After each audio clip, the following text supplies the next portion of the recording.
الحمد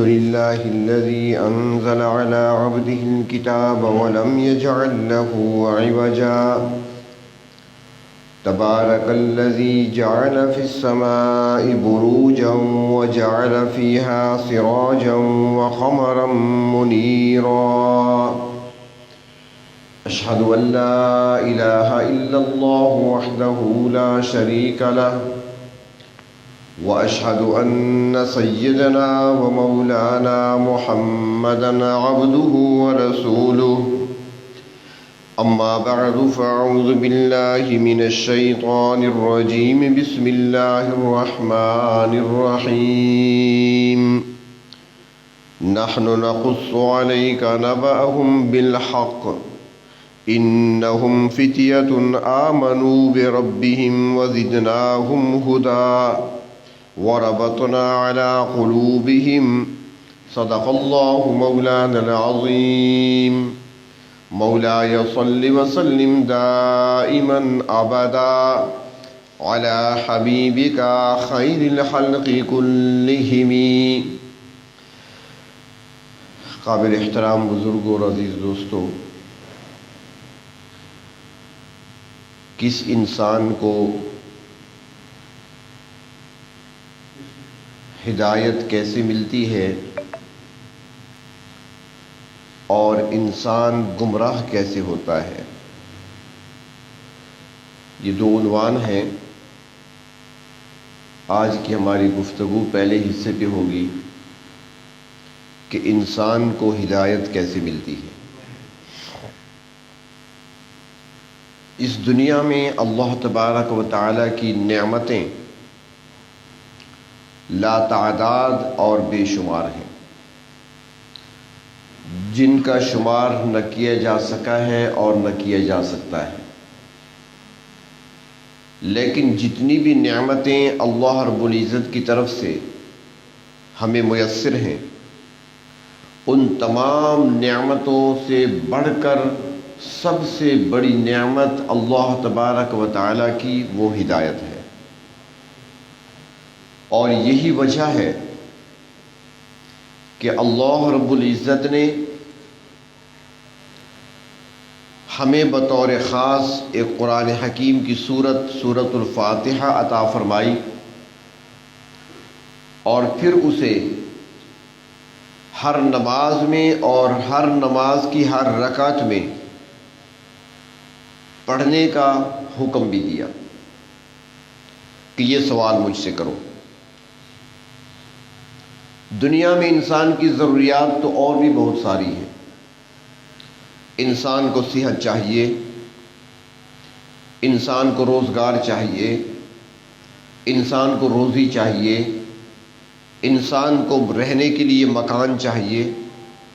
کئی ضروریات ہیں انسان کی، لیکن وہ اسی صورت مبارکہ کے ایک جملے میں بتا دیا کہ وہ پروردگار، وہ رب العالمین ہے، وہ رب ہے، اور جو رب ہے تو وہ تمہاری ساری ضرورتوں کو خود پورا کریں گے. نماز میں جو دعا سکھائی گئی اس میں صحت کے بارے میں سوال نہیں سکھایا گیا، اس میں دنیا کی کسی اور نعمت کے حصول کے لیے الفاظ نہیں عطا کیے گئے، کسی اور نعمت کے طلب کرنے کا طریقہ نہیں بتایا گیا، بلکہ ہر نماز اور نماز کی ہر رکعت میں جو دعا سکھائی گئی اس دعا میں طلب ہدایت ہے. اہدنا الصراط المستقیم. جو آدمی صرف فرائض اور سنت ادا کرتا ہے تو گویا وہ دن میں 32 مرتبہ اللہ تبارک و تعالیٰ سے ہدایت کا سوال کرتا ہے، اور جو نوافل کا اہتمام کرتا ہے تو پھر مزید آگے بڑھ جاتا ہے. تو ہدایت سب سے بڑی نعمت ہے اللہ رب العزت کی طرف سے، جس کو مل جائے، جس کو عطا کر دی جائے، اور اسے بار بار مانگنے کا حکم دیا گیا ہے. تو قرآن حکیم کا مطالعہ کرنے سے یہ بات سامنے آتی ہے کہ ہدایت کے 4 درجے ہیں. سب سے پہلا درجہ جو ہے وہ انابت ہے، اللہ کی طرف رجوع ہونا، انابت سب سے پہلا درجہ، یعنی انسان شرک سے بیزار ہو جائے، کفر سے بیزار ہو جائے، معصیت سے، اللہ کی نافرمانی سے، گناہوں سے بیزار ہو جائے اور اللہ کی طرف متوجہ ہو جائے، یہ انابت ہے اور یہ پہلا درجہ ہے۔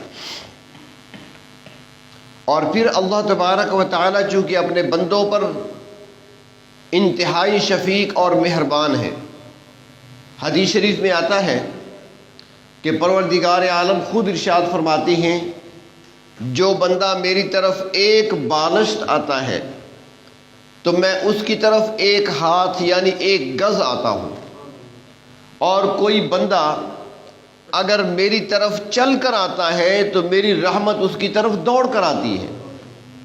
بندوں پر بڑے مہربان ہے، جو بھی اللہ تبارک و تعالی کی طرف رجوع کر لیتا ہے، رجوع ہوتا ہے اس کا اللہ کی طرف، متوجہ ہوتا ہے پروردگار عالم کی طرف، بیزار ہو جاتا ہے شرک اور کفر سے، بیزار ہو جاتا ہے اللہ کی نافرمانی سے، معصیت سے، گناہوں سے، ہٹنا چاہتا ہے، وہ تھوڑا سا اللہ کی طرف رخ پھیرتا ہے تو پروردگار عالم کی رحمتیں اس کی طرف متوجہ ہو جاتی ہیں۔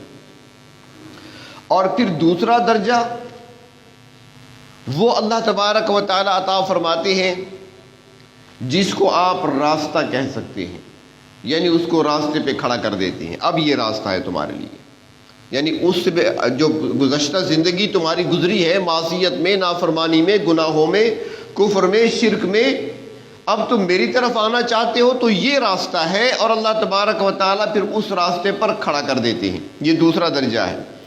یہاں پر آپ کے سامنے جو آیت تلاوت کی ہے اس کا ترجمہ بھی عرض کروں گا، اس میں یہی درجات بیان کیے گئے، تو اللہ تبارک و تعالیٰ اسے راستے پر کھڑا کر دیتے ہیں، دوسرے درجے میں آ جاتا ہے، اور پھر جب وہ دوسرے درجے میں آ کر وہ سچا ہوتا ہے تو پھر اللہ تبارک و تعالیٰ اسے اس مقام پر، اس راستے پر استقامت عطا فرما دیتی ہے۔ استقامت یہ تیسرا درجہ ہے، مضبوط درجہ ہے۔ جب استقامت مل جاتی ہے تو پھر اسے کسی کی پرواہ نہیں ہوتی، پھر وہ کسی کے لالچ میں نہیں آتا، پھر کسی کا رعب اور دبدبہ اسے متاثر نہیں کر سکتا، پھر کسی قسم کی کوئی سزا یا کوئی ظلم اس کو اس راستے سے ہٹا نہیں سکتا۔ اب جب وہ اس راستے پہ آ گیا ہے اور اس پر ڈٹ گیا، اس نے استقامت کو اختیار کر لیا، تو پھر اللہ تبارک و تعالیٰ اسے ایک اور درجہ عطا فرماتی ہیں جو بلند تر درجہ ہے ہدایت کا، جسے ربط القلب کہا جاتا ہے۔ اس کے دل کو جما دیا جاتا ہے، مضبوط کر دیا جاتا ہے۔ اب وہ اس طرف اس انداز سے گامزن ہوتا ہے اس راستے پر کہ اس کی نگاہیں یہاں سے ہٹتی نہیں ہیں، وہ دائیں بائیں نہیں دیکھتا، بس اب اس کے ذہن میں، اس کے دل میں، اس کے دماغ میں ایک ہی بات ہوتی ہے کہ میں نے جس راستے کا انتخاب کیا تھا، میں اپنے پروردگار کی طرف لوٹا ہوں، اور میں نے اپنی وہ منزل حاصل کرنی ہے جو میری اصل منزل ہے، اور وہ ہے رب تعالیٰ سے ملاقات، رب تعالیٰ کی رحمتوں کو حاصل کرنا۔ تو میں نے اب اس طرف جانا ہے، تو اب وہ ادھر ادھر نہیں دیکھے گا، وہ سیدھا اسی راستے پر چلتا چلا جائے گا، اور جو رکاوٹیں آئیں گی اس کو ہٹاتا چلا جائے گا۔ یہی وجہ ہے، یہ وہ استقامت تھی، یہ وہ ربط القلب تھا جو صحابہ کرام کو عطا ہوا، اور پھر دنیا نے دیکھا کہ خاتون گلی میں جا رہی ہے، اپنے باغ سے گھر کی طرف واپس لوٹ رہی ہے، مدینے کی گلی میں چل رہی ہے گھر کی طرف۔ ابھی وہ راستے میں تھی، کانوں میں آواز پڑی، ایمان والو، اللہ تبارک و تعالیٰ کی طرف سے حکم آ گیا ہے۔ اللہ رب العزت نے اپنے محبوب پر قرآن کریم کی آیت نازل کر دی ہے کہ اے میرے پیغمبر، کل لبناتک، کل لازواجک وبناتک ونساء المؤمنین یدنین علیہن من جلابیبہن۔ میرے پیغمبر آپ اعلان کر دیجئے، حکم دے دیجئے اپنی ازواج کو بھی، اپنی بیٹیوں کو بھی، اور ایمان والوں کی ماؤں، بہنوں، بیویوں اور بیٹیوں کو حکم سنا دیجئے کہ آج کے بعد بغیر پردے کے گھر سے باہر نہیں نکلنا. یدنین علیہن من جلابیبہن، اپنے چہروں کو چھپا لیا کریں. اب وہ خاتون گھر کی طرف جا رہی ہے، کانوں میں آواز پڑی، دیوار کے ساتھ لگ کر وہیں بیٹھ گئی، آگے نہیں چلتی، وہیں پر بیٹھ گئی. گزرنے والے نے پوچھا کیوں بیٹھی ہو؟ کہنے لگی تم نے نہیں سنا ابھی آواز میرے کانوں میں پہنچی ہے کہ اللہ کے رسول نے حکم سنا دیا ہے کہ بغیر پردے کے باہر نہیں نکلنا. آپ مہربانی کریں میرے گھر والوں کو پیغام دے دیں، کوئی چادر بھیج دے تاکہ میں گھر تک چلی جاؤں. ایک قدم آگے نہیں بڑھتا. یہ ہے استقامت. دین قبول کیا، ایمان لے آئے، اسلام قبول کیا، اب حکم آیا تو بس ادھر ادھر کی بات نہیں کرنی، اب تعویلیں پیش نہیں کرنی. حکم ہے بس ماننا ہے. صحابہ کرام رضی اللہ تعالی عنہم، اسلام سے قبل دور جاہلیت میں شراب عام تھی، عرب کے اندر عام پی جاتی تھی. بچے بھی پیتے تھے، جوان بھی پیتے تھے، بزرگ بھی پیتے تھے، اور اسے کوئی برا بھی نہیں سمجھا جاتا تھا. جب اسلام آیا تو اس کے بعد حرمت کا حکم بہت بعد میں آیا مدینہ منورہ میں. ابتدا میں وہ پیا کرتے تھے. حکم یہ آ گیا تھا کہ جب شراب کے نشے کی حالت میں ہو تو لا تقربوا الصلاۃ وانتم سکارا، تو نشے کی حالت میں نماز کے لیے نہ آیا کرو. تو پھر صحابہ کرام سمجھ گئے کہ ناپسندیدہ چیز ہے تو بہت ساروں نے چھوڑ دی تھی. پھر بھی کچھ پیتے تھے، حرام نہیں تھی. اور جب حکم آیا حرمت کا، انما الخمر والمیسر والانصاب والازلام رجس من عمل الشیطان فاجتنبوہ، حکم آ گیا. جب حکم آیا تو دنیا نے دیکھا کہ مدینے کی گلیوں میں شراب ایسے بہہ رہی تھی جیسے بارش کا پانی بہتا ہے. اب تعویل کوئی نہیں کرنی. اس کی مثال یوں سمجھ لیں، ایک شخص میرے سامنے آیا، نوجوان تھا، میرے شاگردوں میں سے تھا، سگریٹ پی رہا تھا. تو میں نے اسے کہا، میں نے کہا یہ نقصان دہ ہے صحت کے لیے بھی، اور آپ ماشاءاللہ نمازی بھی ہیں، ذاکر بھی ہیں، آپ ذکر کیسے کریں گے؟ منہ سے بو آتی ہے، ہر وقت مسواک نہیں کر سکتے، الائچی نہیں چبا سکتے، آپ اس حال میں نماز میں جائیں گے، نماز کیسے ہوگی؟ اللہ کے نبی نے تو فرمایا کہ کچی پیاز کھا کر مسجد میں نہ آیا کرو کہ اس کی بو ہوتی ہے. جب کچی پیاز کھا کر آنا منع ہے تو سگریٹ پی کر کیسے آؤ گے؟ سمجھایا اسے. تو مجھے کیا کہتا ہے؟ وہ کہتا ہے بس یہ میرے پاس جو ڈبی ہے نا، بس یہ ختم ہو جائے اور نہیں لوں گا، اور نہیں لوں گا، بس یہ ختم ہو جائے، اتنی مہلت دے دیجیے. کسی اور ساتھی سے بات کی تھی تو اس نے کہا آہستہ آہستہ چھوڑوں گا، یکدم چھوڑنا ذرا مشکل ہوتا ہے. کسی صحابی نے ایسی تعویل نہیں کی. حکم آیا مشکیزہ پھاڑ دیا، حکم آیا مٹکے میں پڑی تھی مٹکا توڑ دیا. اللہ نے روکا ہے تو بس رکنا ہے، اور کوئی کام ہی نہیں ہمارا. اطاعت کرنی ہے ہم نے، حکم ماننا ہے ہم نے، یہ استقامت ہے دین پر. تو صحابہ کرام کو یہ استقامت ملی، وہ اعلیٰ درجے پر تھے ہدایت کے. ہم نے رجوع تو کر لیا، رجوع ہو گیا اللہ کی طرف، راستے پر آ بھی گئے، لیکن آج ہمارے اندر استقامت نہیں پائی جاتی. آج ہم گھبرا اٹھتے ہیں. آزمائشیں تو آتی ہیں، امتحانات تو آئیں گے، اللہ تبارک و تعالیٰ تو آزمائیں گے. ایمان والوں پر آزمائشیں آئیں گی. قرآن حکیم میں کئی مقامات پر اللہ تبارک و تعالیٰ نے فرمایا کہ تم سے پہلے لوگوں کو آزمایا گیا، تمہیں بھی آزمایا جائے گا. جنت اتنی آسان، اتنی سستی بھی نہیں ہے.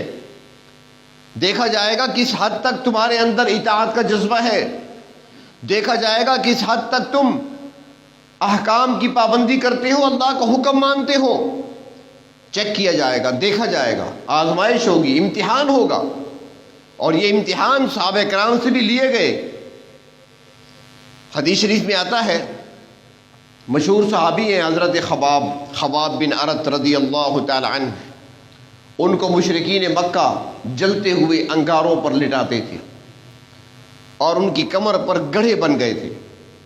گوشت چمڑا جل گیا تھا، چربی پگھلتی تھی اور اس سے وہ آگ کے انگارے بجھا کرتے تھے.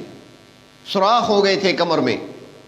اللہ کے محبوب صلی اللہ علیہ وسلم حرم شریف میں بیت اللہ کی دیوار کے ساتھ ٹیک لگائے بیٹھے ہیں. حضرت خباب آ گئے، عرض کرتے ہیں یا رسول اللہ صلی اللہ علیہ وسلم، آپ اللہ تبارک و تعالیٰ سے سوال کیوں نہیں کرتے؟ آپ اللہ تبارک و تعالیٰ سے مدد کے طلبگار کیوں نہیں بنتے ہمارے لیے؟ ہم دیکھیں کس حال میں ہیں، صبح و شام انگاروں پر ہمیں لٹایا جاتا ہے، اذیت ناک سزائیں دی جاتی ہیں، آپ اللہ رب العزت سے مدد طلب کر رہے ہیں ہمارے لیے۔ تو اللہ کے رسول نے کیا فرمایا؟ فرمایا بس ابھی سے گھبرا گئے، ابھی سے گھبرا گئے۔ اور پھر آپ نے فرمایا کہ تم سے پہلے لوگ ایسے گزرے ہیں کہ جن کے لیے کفار زمین میں گڑھا کھودتے تھے اور پھر گڑھے میں کھڑا کر کے انہیں مٹی بھر دیتے تھے یہاں تک یعنی پھنس جائیں، اور اس کے بعد آرا لایا جاتا تھا اور ان کے سر پہ آرا رکھ کر جسم کے 2 ٹکڑے کر دیتے تھے، لیکن انہوں نے اللہ کے دین کا جھنڈا ہاتھ سے نہیں گرنے دیا تھا، انہوں نے اللہ کے دین کو نہیں چھوڑا تھا۔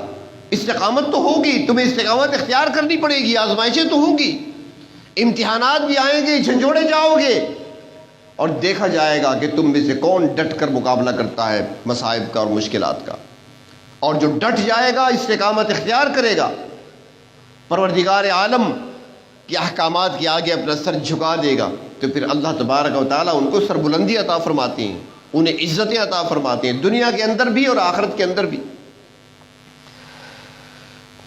ایک صحابی آئے، انہوں نے سوال کیا، دیہاتی تھے، انہوں نے کہا یا رسول اللہ صلی اللہ علیہ وسلم مجھے ایسی وصیت کر دیجیے جو میرے لیے کافی ہو جائے، بس ایک نصیحت کر دیجیے، میں لمبی چوڑی باتیں میں نہیں پوچھ سکتا، تاکہ میں اس پر عمل کروں اور منزل مقصود تک پہنچ جاؤں، بس مختصر سی بات۔ یہ اکثر احادیث مبارکہ میں آتا ہے، دیہاتی لوگ آتے تھے نا، وہ اس قسم کے سوال کیا کرتے تھے کہ مجھے مختصر سی بات بتا دیں جس پر میں عمل کروں اور اپنی منزل تک بخیریت پہنچ جاؤں۔ یہ بڑے عجیب لوگ ہوتے ہیں، میں نے پہلے بھی عرض کیا تھا کہ ایک دیہاتی بدو آیا اور اس نے بیت اللہ کا غلاف پکڑا، ہمارے ہاں تو لمبی لمبی دعائیں ہوتی ہیں نا، اس نے کیسے دعا مانگی؟ اس نے بیت اللہ کا غلاف پکڑا اور کہا اے میرے اللہ، میں آپ کا پڑوسی ہوں، میں آپ کا پڑوسی ہوں، اور پڑوسیوں کے حقوق آپ زیادہ بہتر جانتے ہیں۔ یہ کہہ کر چلا گیا، بس دعا ہے۔ اب اس میں دیکھیں کہ پڑوسی کا حق کیا ہے، اگر بھوکا ہے تو اسے کھلاؤ، اگر مقروض ہے تو اس کا قرض ادا کرنے میں اس کے ساتھ مدد کرو، اگر وہ کمزور ہے تو اس کو تقویت پہنچاؤ، مالی طور پہ کمزور ہے تو مالی مدد کرو، اولاد نہیں ہے تو تب اس کے لیے دعا کرو، اس کے علاج کا انتظام کرو، یعنی جتنی ضروریات ہیں پڑوسی کو چاہیے کہ ان حقوق کا خیال رکھے۔ تو اس نے مختصر دعا مانگی، اللہ میں آپ کا پڑوسی ہوں، پڑوسیوں کے حقوق آپ بہتر جانتے ہیں، یہ کہہ کر چلا گیا۔ ساری چیزیں اسی کے اندر اللہ سے مانگ لیں اس نے، ہمیں تو مانگنا ہی نہیں آتا، وہ ڈھنگ جانتے ہیں، طریقے جانتے ہیں مانگنے کے۔ تو وہ دیہاتی صحابی آئے، یا رسول اللہ صلی اللہ علیہ وسلم مختصر نصیحت فرما دیجئے جس پر میں عمل کروں اور اپنی منزل مقصود تک پہنچ جاؤں۔ اللہ کے نبی نے کیا فرمایا؟ فرمایا قل آمنت باللہ، تم کہہ دو کہ میں ایمان لایا اللہ پر، پھر ثم استقم، پھر اس پر ڈٹ جاؤ، استقامت اختیار کر لو، بس ختم بات، منزل تک پہنچ جاؤ گے۔ یہی استقامت ہے۔ استقامت ہوگی تو اللہ کا ہر حکم سامنے ہوگا، اللہ تبارک و تعالیٰ کے ہر حکم پر سر جھکے گا۔ تو استقامت ہدایت کے راستے میں ایک بہت بڑی نعمت ہے جس کو اللہ تبارک و تعالیٰ عطا فرما دے، اور یہ تیسرا درجہ ہے ہدایت کا۔ پہلا درجہ انابت، دوسرا راستے پر آ کر چل پڑنا، اور تیسرا اس پر استقامت اختیار کرنا، اور صحابہ کرام نے اسی استقامت کے راستے کو ہی اختیار کیا تھا۔ حدیث شریف میں آتا ہے کہ ایک صحابی تھے، غریب الدیار تھے، مدینے کے باشندے نہیں تھے، باہر سے آئے ہوئے تھے، ان کا نام غالباً سعد آتا ہے۔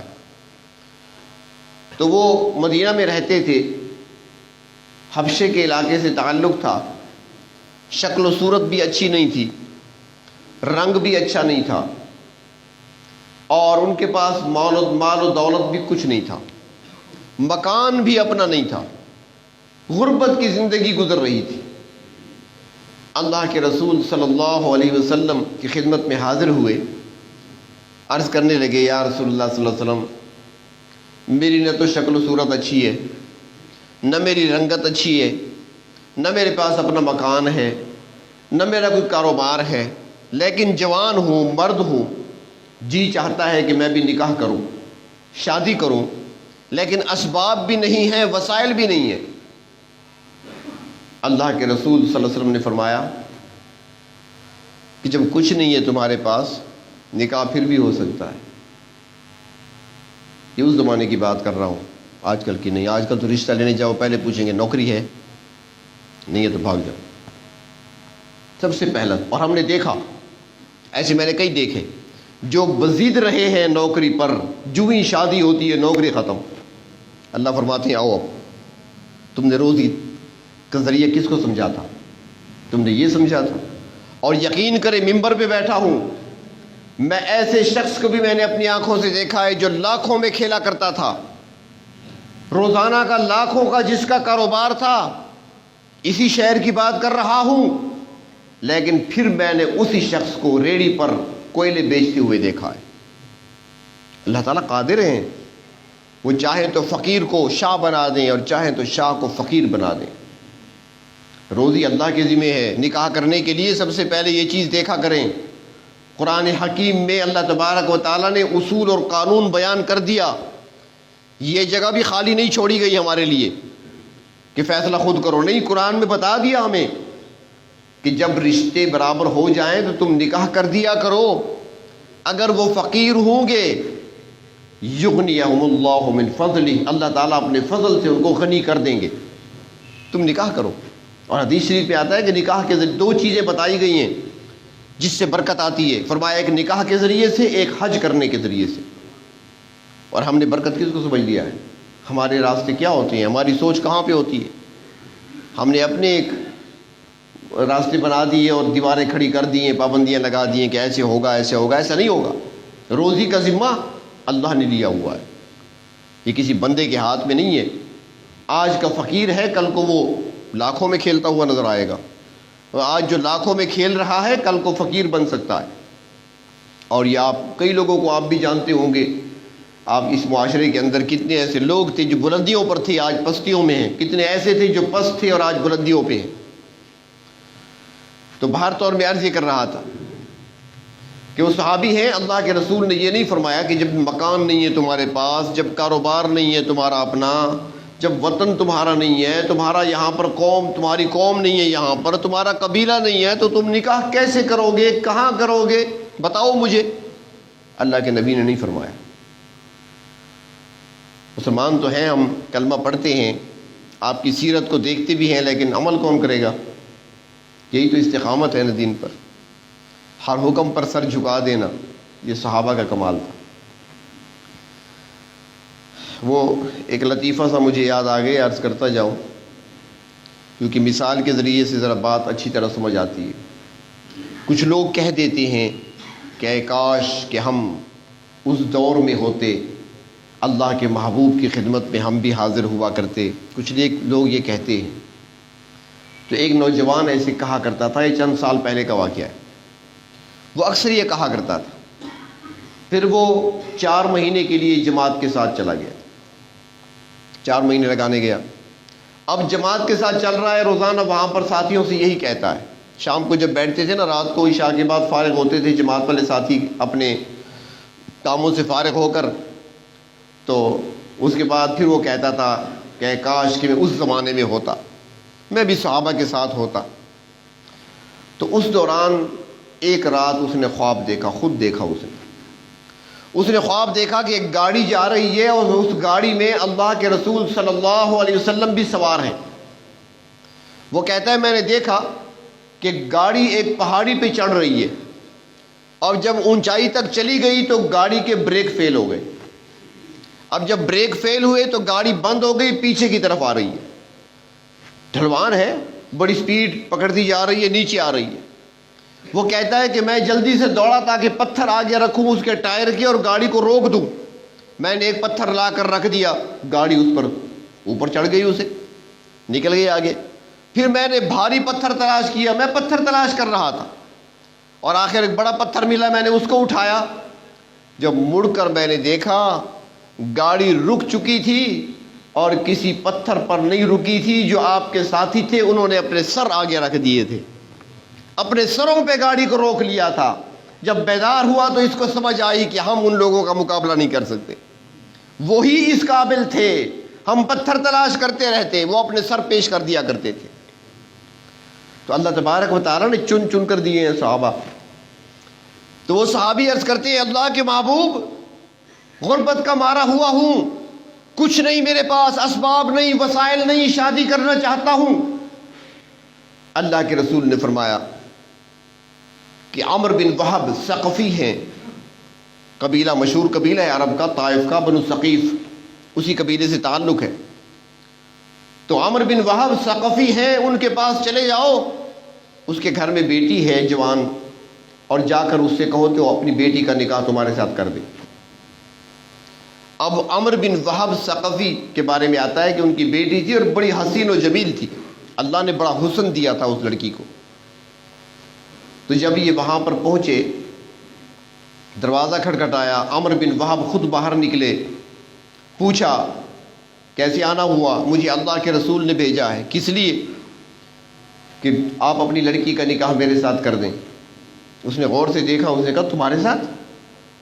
نہ تمہارے پاس کوئی اسباب ہے، نہ تمہارے پاس کچھ مال ہے، نہ تمہارے پاس کوئی کاروبار ہے، نہ تمہارا مکان ہے، اور اپنی رنگت دیکھیے، اپنی شکل دیکھیے، میری بیٹی تو شہزادی ہے، میں آپ کے نکاح میں اسے دے دوں؟ یہ کیسے ہو سکتا ہے؟ اس نے کہا ٹھیک ہے جی. وہ چل پڑے واپس، کیونکہ وہ بھی اپنی جگہ پر اختیار رکھتا ہے، باپ کو اختیار ہوتا ہے کچھ نہ کچھ. تو جب یہ واپس آئے تو بیٹی نے کہا ابا جان کون تھا دروازے پر؟ دروازے پہ کون تھا؟ باپ کہتا ہے، بیٹی ہنس کے کہتا ہے وہ فلاں ہے نا ہمارے پاس، وہ سیاہ رنگت والے اور اس صورت والے ایک جوان ہیں، وہ آیا تھا تیرا رشتہ لینے کے لیے. اچھا وہ کیسے آیا؟ بیٹی نے پوچھا. باپ کہتا ہے بیٹی وہ کہتا تھا مجھے اللہ کے رسول نے بھیجا ہے. بیٹی اچھل کر کھڑی ہو گئی. ابا جان آپ نے کیا جواب دیا؟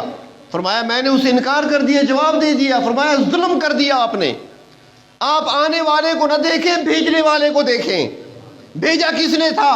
میرے لیے تو فخر کی بات ہوتی کہ کوئی لڑکی اگر کہتی میرا رشتہ میرے باپ نے کیا ہے، کوئی لڑکی کہتی میرا رشتہ ماموں نے کیا ہے، کسی لڑکی کو فخر ہوتا میرا رشتہ کسی عالم نے کرایا ہے، اور میں فخر سے کہتی میں وہ لڑکی ہوں جس کا رشتہ اللہ کے رسول نے کرایا تھا.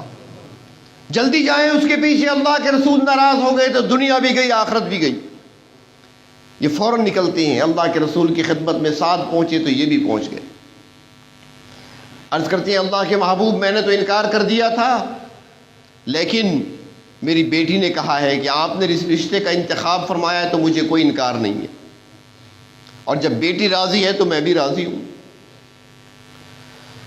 یہاں پر ایک بات میں اور بھی عرض کروں، ہے ذرا تلخ،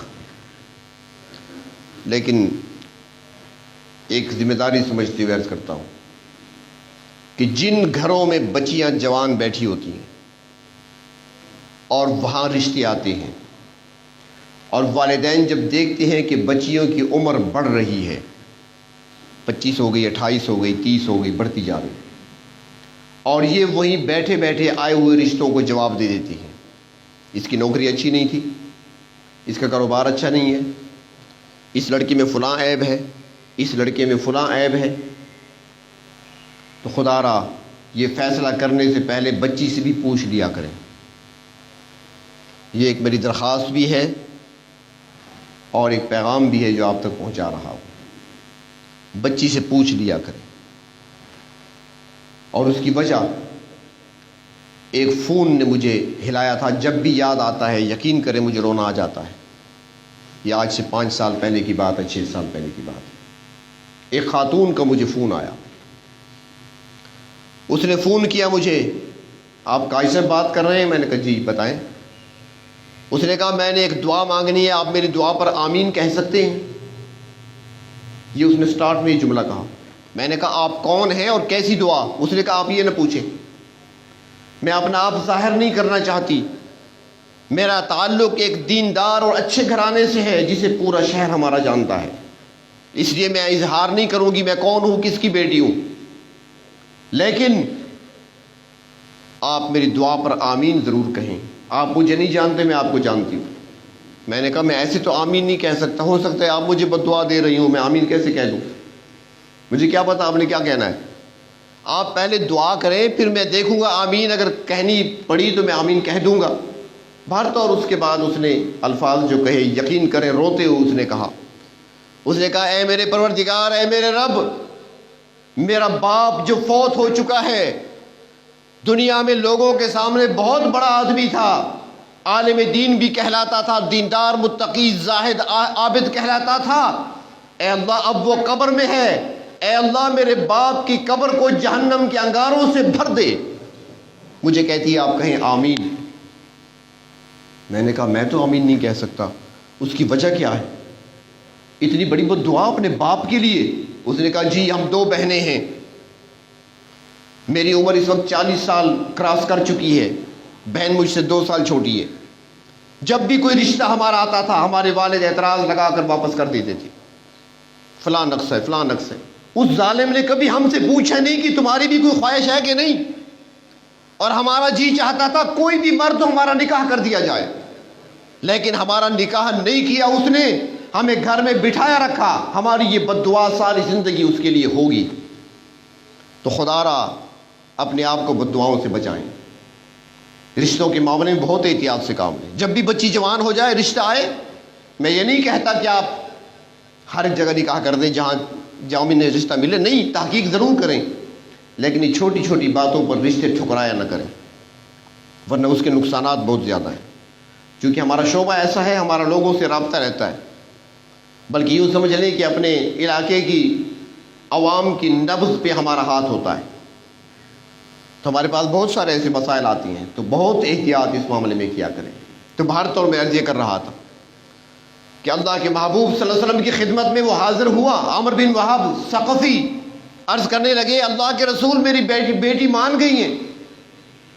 اللہ کے رسول نے فرمایا ٹھیک ہے نکاح کرتے ہیں. اس نوجوان سے کہا کہ نکاح جو ہوگا تو کچھ سامان تو خریدو نا. کچھ پیسے اسے دیے، کچھ دراہم دے دیے. فرمایا یہ لے لو اور جا کر بازار سے کچھ سامان خریدو، جمع کرو، جب سامان مکمل ہو جائے گا پھر تمہارا نکاح ہوگا. وہ روانہ ہوا. اس دن بھی کچھ خریداری کر لی. اگلا دن ہوا، بازار میں وہ خریداری کر رہا ہے. کہیں سے کوئی چادر خریدی، کوئی بستر خریدا، کوئی چارپائی خریدی. اس زمانے میں جو ضرورت کی چیزیں تھیں، اب ضروریات کی چیزیں خرید رہا ہے. ایک اعلان ہو رہا تھا، رک گیا، کان لگائے. اعلان ہو رہا تھا کہ اللہ کے رسول صلی اللہ علیہ وسلم نے جہاد کے لیے چلنے کا حکم دیا ہے. اے ایمان والو جہاد کی تیاری کرو، لشکر روانہ ہونے والا ہے. جب یہ اعلان کی آواز کانوں میں پڑتی ہے، جو سامان لیا تھا دکانداروں کو واپس کر دیا. گھوڑا خریدا، تلوار خریدی، ایک چادر خریدی، اپنے گرد لپیٹی، اپنے چہرے کو چھپایا. جب لشکر اسلامی روانہ ہوا تو ایک جوان بھی روانہ ہو گیا. اب اتنی مشکلوں سے، سفارشوں سے شادی ہو رہی ہو کسی کی، کتنی خوشی ہوگی. اور پھر ایسی حسین و جمیل خاتون سے نکاح ہو رہا ہو جس کی لوگ مثالیں دیتے ہوں، اور ایسے موقع پر اس کو چھوڑ کر چلے جانا یہ معمولی بات تو نہیں ہے، بڑے جگر گردے کا کام ہے یہ. لیکن اللہ کے رسول جب جہاد کے لیے روانہ ہوتے ہیں تو یہ جوان بھی ڈاٹا لگائے ہوئے، چہرے کو چھپائے ہوئے، گھوڑے پر سوار ساتھ چل رہا ہے. جب میدان جہاد میں پہنچتے ہیں تو سب سے زیادہ بہادری بھی یہی جوان دکھاتا ہے. اللہ کے رسول صلی اللہ علیہ وسلم بڑی محبت سے اپنے اس نوجوان صحابی کو دیکھ رہے ہیں کون ہے، لیکن چونکہ چہرہ چھپا ہوا تھا اور لڑتے لڑتے اسی میدان میں شہید ہو جاتے ہیں. اللہ کے رسول کے سامنے جب ان کی لاش لائی جاتی ہے، اللہ کے رسول نے جب چہرہ دیکھا تو آپ کی مبارک آنکھوں میں آنسو آ گئے. فرمایا عمر بن وہب ثقفی کو بلایا جائے. عمر بن وہب ثقفی آئے. فرمایا اے عمر، جس کو بیٹی دینے کے لیے تو ہچکچا رہا تھا، میرے اللہ نے اس کا نکاح حوروں سے کر دیا ہے. اور پھر روایت میں آتا ہے کہ جب اس کو دفن کرنے لگے، اللہ کے رسول صلی اللہ علیہ وسلم نے اپنے مبارک ہاتھوں سے اسے قبر میں اتارا. اور جب قبر میں اتار رہے تھے آپ نے رخ انور دوسری طرف پھیر لیا. صحابہ کرام نے بعد میں پوچھا یا رسول اللہ صلی اللہ علیہ وسلم یہ عمل ہم نے پہلی مرتبہ دیکھا ہے، آپ نے اپنا رخ انور کیوں پھیر دیا؟ فرمایا کہ ابھی میں نے اسے رکھا نہیں تھا کہ اس کی حوریں پہلے پہنچ گئیں. تو حوروں سے پردہ کرنے کے لیے حیا کی وجہ سے میں نے اپنا رخ دوسری طرف پھیر لیا تھا۔ تو یہ قربانیاں ہیں ان لوگوں کی، یہ استقامت ہے دین پر۔ آج ہمارے اندر پائی جاتی ہے ایسی استقامت؟ کلمہ تو ہم نے پڑھ لیا، اس راستے پر آ گئے، لیکن استقامت نہیں ہے۔ جب خوشی کا موقع آئے، غم کا موقع آئے، پتہ چلتا ہے مسلمان کا کہ کون اطاعت کرنے والا ہے۔ لیکن اتنی بات ضرور ہے کہ آزمائشیں ہوں گی، لوگوں کے طعنے سننے پڑیں گے، لوگوں کی باتیں سننی پڑیں گی، طنز بھی ہوگا۔ اور یہ صحابہ کرام پہ بھی ہوتا تھا۔ صحابہ کرام غربت کے حال میں ہوا کرتے تھے، جب جا رہے ہوتے تھے تو اس حال میں کہ کرتا پھٹا ہوا، پیوند لگے ہوئے، اور پاؤں میں جوتا نہیں ہوتا تھا، سر پہ پگڑی پوری نہیں ہوتی تھی، تو مشرکین مکہ مذاق اڑایا کرتے تھے، وہ دیکھو پاؤں میں جوتا نہیں ہے، سر پہ پگڑی نہیں، پیٹ میں روٹی کا نوالا نہیں جاتا، کہیں سے ملتا نہیں ہے ان کو، اور یہ حوروں کو خاوند بنے پھرتے ہیں کہ ہمیں حوریں ملیں گی، ہمیں جنت ملے گی۔ اس طرح کے مذاق ہوتے تھے۔ اب ان کے دلوں پہ کیا گزرتی ہوگی اس وقت جب یہ طنز ان کے کانوں میں یہ طنزیہ جملے پہنچتے ہوں گے۔ تو طنز بھی ہوگا، طعنے بھی ہوں گے، باتیں بھی ہوں گی، گالیاں بھی سننی پڑیں گی، لیکن جو استقامت کے ساتھ اللہ تبارک و تعالیٰ کی صراط مستقیم پر ڈٹ جاتا ہے تو پھر اللہ رب العزت کی مدد بھی آتی ہے، اللہ تبارک و تعالیٰ کی نصرت بھی آتی ہے۔ اگر ویسے آپ کو سمجھ نہیں آتی تو ان غاروں میں رہنے والے وہ چند مجاہدین کو دیکھ لیں، پورا عالم کفر زور لگا رہا ہے، پورا عالم کفر، معمولی بات نہیں ہے، پورا عالم کفر۔ امریکہ جو اپنے آپ کو سپر پاور کہتا ہے وہ بھی ساتھ ہے، برطانیہ بھی ساتھ ہے، فرانس بھی ساتھ ہے، اور یہ باقی چھوٹے موٹے جن کا نام ہی نہیں آتا وہ بھی اس کے ساتھ ہے۔ اسرائیل خود اس کے پاس اتنی طاقت ہے اور ان کے پاس چند میزائل ہیں، لیکن ابھی تک وہ چونکہ استقامت اور ربط القلب کے درجے پہ پہنچے ہوئے ہیں، ہدایت کے اس اعلیٰ مقام پہ پہنچے ہوئے ہیں، تو دنیا کی کوئی طاقت نہ انہیں خرید سکتی ہے اور نہ ہی ان کو فتح کر سکتی ہے۔ اللہ تبارک و تعالیٰ کی مدد اور نصرت ان کے ساتھ ہے۔ بلکہ وہ خود کہتی ہیں، اسرائیلی فوجوں کے بیانات آتے رہتے ہیں، کبھی کبھار کوئی چیز لیک ہو جاتی ہے نا تو سپاہی کہتی ہیں کہ پتہ نہیں، ہم یہ سوچتے ہیں کہ ہم سے حملہ کس طرف سے ہوتا ہے، پتہ ہی نہیں چلتا، ہمارے سامنے کھڑا ہوا بندہ گولی لگ گئی مر گیا، مارنے والے کا پتہ نہیں چلتا، اور ہم گولیاں چلاتے ہیں، دیواروں کو نشانہ بنا رہے ہیں، دیواروں کو ہم مار رہے ہیں، پیٹ رہے ہیں، لیکن سامنے بندہ کوئی نہیں ہے۔ اللہ کی مدد ہے، اللہ کی نصرت ہے، اور یہی ایمان والوں کا ایمان ہے کہ اللہ تبارک و تعالیٰ کی جب مدد آتی ہے تو پھر اس کے سامنے کوئی طاقت کوئی قوت ٹھہر نہیں سکتی۔ اور اللہ کی مدد کب آتی ہے؟ جب بندہ اخلاص کے ساتھ استقامت کو اختیار کرتا ہے، جب وہ ڈٹ جاتا ہے صراط مستقیم پر۔ اور آپ کے سامنے جو آیت تلاوت کی تھی وہ بھی اصحاب کہف تھے، وہ چند افراد تھے جنہوں نے کفر و شرک سے بیزاری کا اظہار کیا، انابت کا راستہ اختیار کیا، تو پھر اللہ تبارک و تعالیٰ نے ان کو صراط مستقیم دکھا دی۔ اب وہ صراط مستقیم پہ آئے، خالص اللہ کی عبادت میں مشغول ہوئے، لوگوں کو پتہ چلا، بادشاہ کو بتا دیا، بادشاہ بڑا ظالم تھا، دقیانوس بادشاہ جس کا نام آپ نے بھی سنا ہوگا، ظالم بادشاہ، مشرک بادشاہ تھا، اس نے پکڑ لیا۔ لیکن جب اس کے دربار میں پہنچے تو اس نے کہا چھوڑ دو یہ نیا دین، تم باپ دادا کے دین کی طرف آ جاؤ۔ انہوں نے کہا نہیں ہو سکتا، استقامت کو اختیار کیا اور استقامت دکھائی، تو بادشاہ نے چند دن کی مہلت دے دی، فوری سزا اس لیے نہیں دی کہ وہ غریب نہیں تھے، وزیروں کے بیٹے تھے، شہزادے تھے سارے، مہلت دے دی، اور اسی مہلت کا فائدہ اٹھاتے ہوئے وہاں سے چلے تو اللہ فرماتے ہیں ہم نے ان کو وہ اعلیٰ درجہ ہدایت کا عطا کر دیا، وَرَبَطْنَا عَلَىٰ قُلُوبِهِمْ، ان کو ربط القلب کا مقام عطا کر دیا۔ اور پھر جب وہ آئے غار میں پناہ لی تو اللہ فرماتے ہیں ہم نے ان کو 300 سال تک سلا دیا، 300 سال تک سلا دیا، اور سلانے کے بعد پھر ہم نے جگا کر دکھا دیا کہ ہماری قدرت کیسی ہے۔ تو اللہ تبارک و تعالی ہمیں صراط مستقیم پر ثابت قدمی نصیب